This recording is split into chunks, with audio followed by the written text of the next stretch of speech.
Oi, pessoal! Hoje a gente mergulha em Deuteronômio, capítulo 24. É, assim, um capítulo bem interessante, cheio de leis que dão uma ideia, né, de como era a vida social e ética que eles buscavam lá nos tempos dos antigos israelitas. Exato. É um retrato bem vivo, na verdade. Bom, vamos lá. A gente encontra aqui regras sobre casamento, sobre divórcio também, Aham. e práticas de empréstimo, como tratar os trabalhadores e até, olha que interessante, uma generosidade que era esperada na hora da colheita. Muita coisa, né? Muita coisa. Começando então pelas relações de família, tem uma regra bem específica sobre o divórcio.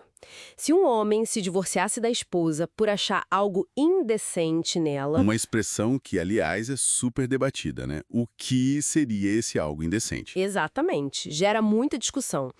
Mas enfim, ele dava para ela um certificado de divórcio, um documento formal. Uhum. E aí, se essa mulher se casasse de novo com outro homem e depois ficasse livre de novo, seja por viuvez ou por outro divórcio. Certo. Esse primeiro marido, aquele que se divorciou dela lá no início, estava proibido de casar com ela outra vez.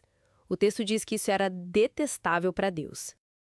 O que chama atenção aí é, primeiro, essa formalidade, né? A necessidade do certificado, do documento. Isso dava uma certa segurança jurídica, talvez. Pode ser. E segundo, essa restrição bem pontual, não poder voltar para o primeiro marido. A justificativa ali no texto é para evitar que a terra fosse, digamos, contaminada pelo pecado. Ah, Talvez uma tentativa de manter uma certa ordem, uma santidade nas relações, sabe? Impedir ciclos que pudessem parecer meio ambíguos ou instáveis moralmente. É uma lei que tenta ir além da simples separação. entendi. E ainda nesse campo social, mas com um foco diferente, tem a isenção militar para os recém-casados. Ah, sim, essa é bem interessante. Um homem que tinha acabado de casar ficava livre do serviço militar e de outras obrigações públicas, por um ano inteiro. Um ano. E o motivo declarado era trazer felicidade à esposa.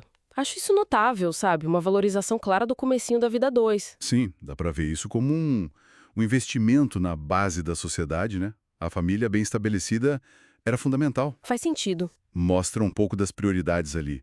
Formar lares sólidos parecia ter um peso grande, talvez até maior que a necessidade militar imediata em alguns casos. E mudando um pouco de área, indo para a economia, aparecem umas proibições bem claras para proteger os mais vulneráveis. Sim, isso é muito forte nesse capítulo. Um exemplo que me marcou foi a proibição de pegar as mós, sabe, as pedras de moer grão, como garantia de empréstimo. Nem a de cima nem a de baixo. Isso. Porque, como diz o texto, seria como tirar o sustento de um homem. Era impedir a pessoa de fazer o pão de cada dia, literalmente. Exatamente. Essa linha de proteção social e econômica é muito nítida. E o interessante é como ela aparece em detalhes práticos. Não é só proibir, mas regular o jeito de fazer as coisas. Como assim? Por exemplo, nos empréstimos. O credor não devia entrar na casa do devedor para pegar o penhor. Tinha que esperar do lado de fora. Ah, que curioso. E se o penhor fosse algo essencial, tipo o manto de um pobre, que ele usava para dormir, O único cobertor dele, talvez? provavelmente o credor tinha que devolver ao pôr do sol, para ele não passar frio à noite. Olha a preocupação aí, não só com a sobrevivência, mas com a dignidade da pessoa. Nossa, é verdade. E essa mesma sensibilidade a gente vê na regra sobre pagar os trabalhadores, né? Especialmente os mais pobres, os estrangeiros. Sim, o pagamento tinha que ser feito no mesmo dia, antes do pôr do sol. E a justificativa é muito direta, porque ele é pobre e conta com isso. O texto até fala que se o pagamento atrasar e o trabalhador clamar a Deus, a culpa cai sobre o empregador. É uma urgência, né? Atender a necessidade básica e evitar exploração ali na hora. Mostra uma consciência social bem avançada, talvez. Se a gente junta esses pontos todos, a gente percebe uma legislação que está tentando, ativamente mesmo, impedir a exploração e garantir um mínimo de justiça social. Sim. E isso vai além da economia, né? Chega na justiça criminal.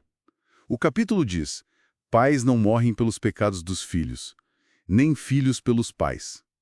Cada um responde pelo seu próprio erro. Ah, isso é fundamental. Responsabilidade individual. Exato. Um princípio que contrastava com muitas práticas da época, de punição coletiva da família ou do clã. E essa proteção toda, ela se estende de forma bem clara para os grupos mais vulneráveis. Os estrangeiros que moravam ali, os órfãos, as viúvas. Explicitamente. Tem ordens diretas para não negar justiça a eles. E, de novo, a proibição de pegar o manto da viúva como penhor. Repete a mesma lógica de proteção. E tem um detalhe muito humano, muito prático. Na colheita, seja de grãos, azeitonas, uvas, o que fosse esquecido no campo ou deixado para trás depois da primeira A passada, rebusca, né? isso, o dono da terra não devia voltar para pegar. Essa sobra tinha que ser deixada para eles, para o estrangeiro, para o órfão, para a viúva. Era uma forma de partilha institucionalizada. E aí talvez a gente chegue no coração disso tudo, no motor ético por trás de várias dessas leis. A justificativa que aparece várias vezes, como um refrão mesmo. Lembre-se de que você foi escravo no Egito, e o Senhor seu Deus o redimiu de lá. É por isso que eu lhe ordeno que faça isso. Ah, essa parte é poderosa. Muito! A memória coletiva da própria opressão, da própria vulnerabilidade no passado, é transformada numa ordem ética para o presente. Não é só contar a história, é usar a história como base para agir com justiça e compaixão. É transformar a memória em ação. Exatamente. É como se dissesse: vocês sabem o que é ser vulnerável, então cuidem de quem é vulnerável agora.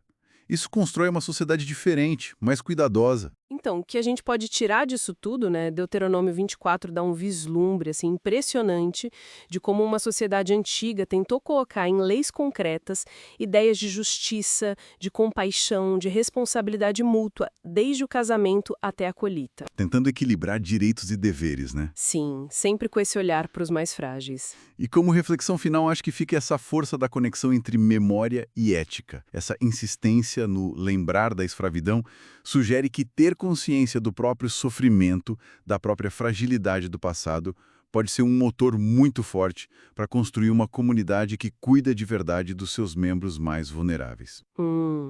E a pergunta que fica ecoando, talvez, é: como é que a nossa própria memória, seja individual ou coletiva, das nossas vulnerabilidades, pode ou talvez devesse moldar as nossas ações e as nossas estruturas sociais hoje em dia?